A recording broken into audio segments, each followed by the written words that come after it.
Hello, Springfield Public Schools, families, and community. My name is Azel Kavan, and welcome to a very special edition of SPS Spotlight. Springfield Public Schools is very pleased to partner with Bay State Health to bring you this important segment about COVID-19 and vaccinations, especially now that a vaccine has been approved for our younger students, ages 5 to 11. We believe that vaccination is the primary means of prevention against COVID-19. And now it is my pleasure to introduce our panel of experts who are with us today. I'm pleased to introduce Dr. Sharon Retzel, who is the attending physician. She is a specialist in medicine and pediatrics at Bay State Medical Center. And we are also joined by Dr. Richard Zhang, who is a resident physician at Bay State Medical Center, specializing in pediatrics. Thank you both for taking the time out to be with us today. Thank you for having us. Doctors, let's begin by talking about the spread of COVID-19 here in Hampden County. I understand that our rates are higher than other regions across the state. So for us here in Hampden County, what is our best means of protecting ourselves and our loved ones against the spread of COVID-19? Well, the best way to prevent infection is still a vaccination. We know that vaccines work because of the many diseases that they've helped eliminate or control over the past years. Vaccines such as measles, mumps, rubella, the polio vaccine have made it all possible for us to bring those diseases under control. So how does that work? How do you bring diseases under control through vaccines? We've heard a lot, or I've heard a lot in the media about herd immunity. Is that how it's done? And what exactly is that? Yeah, so herd immunity is definitely something that helps protect our community. The greater the percentage of the entire population that gets vaccinated, the less likely the disease is able to spread. And that's because when one person is vaccinated and the disease is present and tries to get into their system, it can't. And so when hundreds and thousands and millions of people are vaccinated, it eliminates the opportunity for the disease to get in their system and also prevents it from spreading to other people.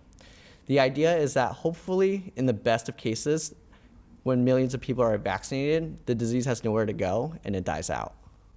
So it sounds like the key is big numbers of people need to be vaccinated for herd immunity to work.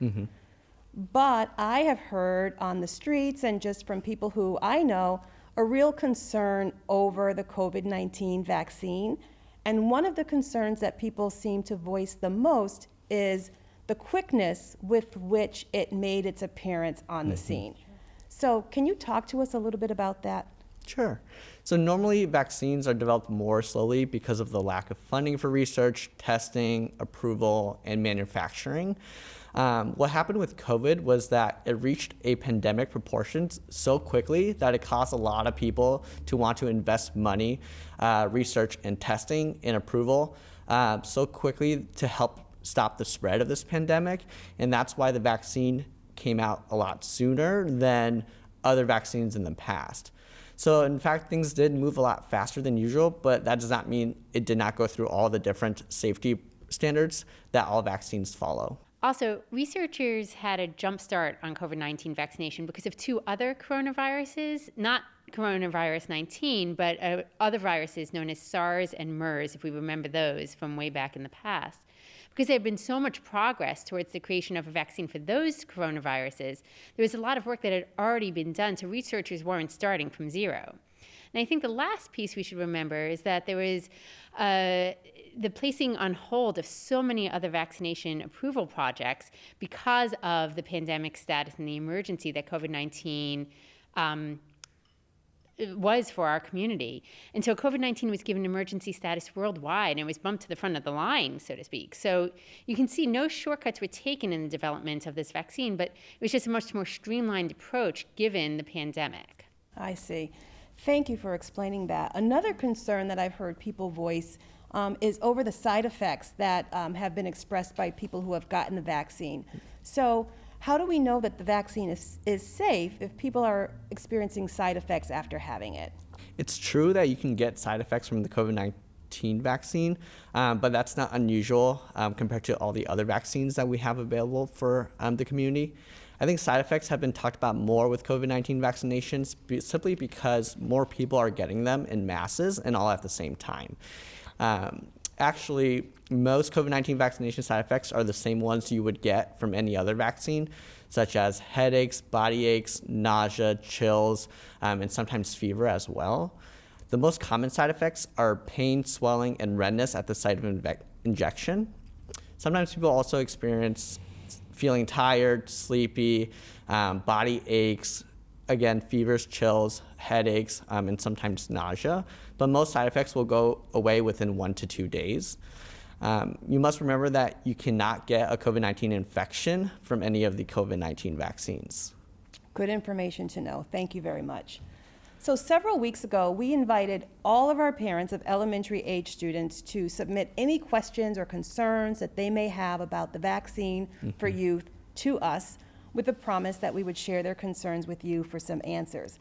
So we heard from a few parents, and we have their questions here, so let's just get to them. Sure. The first one is, do children 5 to 11 years old need 2 shots like adults do? Yes. So they will need 2 shots that are at least 21 days apart. You are considered fully vaccinated 2 weeks after your second dose. And then the dose in each shot for children is less compared to the doses provided to those kids who are 12 years and older, as well as adults. Thank you. The second question from a parent is, do vaccines prevent infection? Are people who are fully vaccinated able to get infected? So the vaccines itself are effective at preventing infection, serious illness, and death. Most people who get COVID-19 are unvaccinated that we are currently seeing in the hospital. Since vaccines are not 100% effective at preventing infection, some people who are fully vaccinated can still get COVID-19. This is called a breakthrough infection. Children are at a lower risk of becoming severely ill with COVID-19 infection.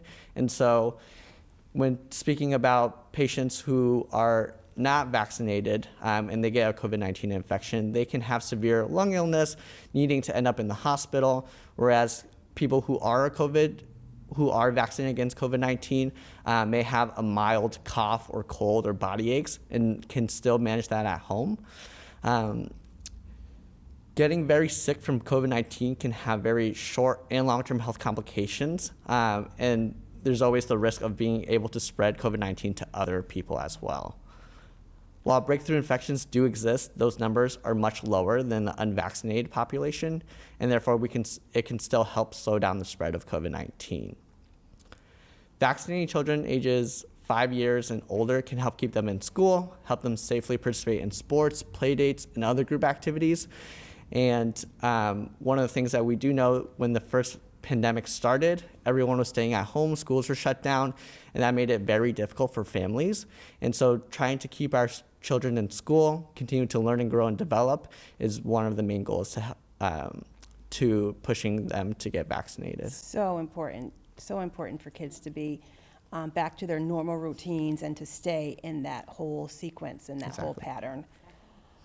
So another question, and I know there's a medical term for this, but I'm just going to say really bad allergic reaction. Sure. What's the word that I'm looking for? Anaphylaxis? That's it. The parent asked, can you get that type of a reaction from the vaccine? So the vaccine itself, the Pfizer vaccine specifically, does not contain eggs, preservatives, latex, or metals, which are commonly known to cause allergic reactions to some people. So if you have an allergy to any of those ingredients, you can know that the vaccine is safe to receive. If you had a severe allergic reaction or an immediate allergic reaction to any ingredient in the Pfizer COVID-19 vaccine before, you should not be getting this vaccine. If you do have a severe or immediate allergic reaction after getting the first dose of the Pfizer vaccine, you should not be getting the second vaccine. Those are the questions that our parents and our family submitted.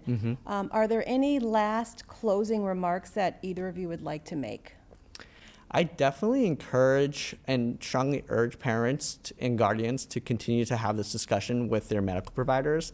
We have this discussion day in, day out in our clinic here at 140 High Street. And The other thing is regarding the COVID-19 pandemic, there's a lot of misinformation that people can read on the internet. And so I strongly encourage them to speak with their providers to receive reliable information. Some sources that are reliable that they can Google and look up online would be COVID-19 information through the CDC, the WHO, or the Massachusetts Department of Health. And they all have great information about COVID-19 as well as about the vaccine. Dr. Zhang and Dr. Retzel, thank you both for being with us here today and shedding some light on COVID-19 vaccinations, generally speaking, but more specifically to the youth ages 5 and 11. This has been a special edition of SPS Spotlight. I'm Azelle Kavan, Chief Communications Officer for Springfield Public Schools, and we really appreciate the opportunity to partner with Bay State Health to bring you this information, and we hope that you take heed. And if you have any further questions, talk to your doctor or your pediatrician. Most importantly, get vaccinated, keep yourself safe, and our community safe. Thanks for watching.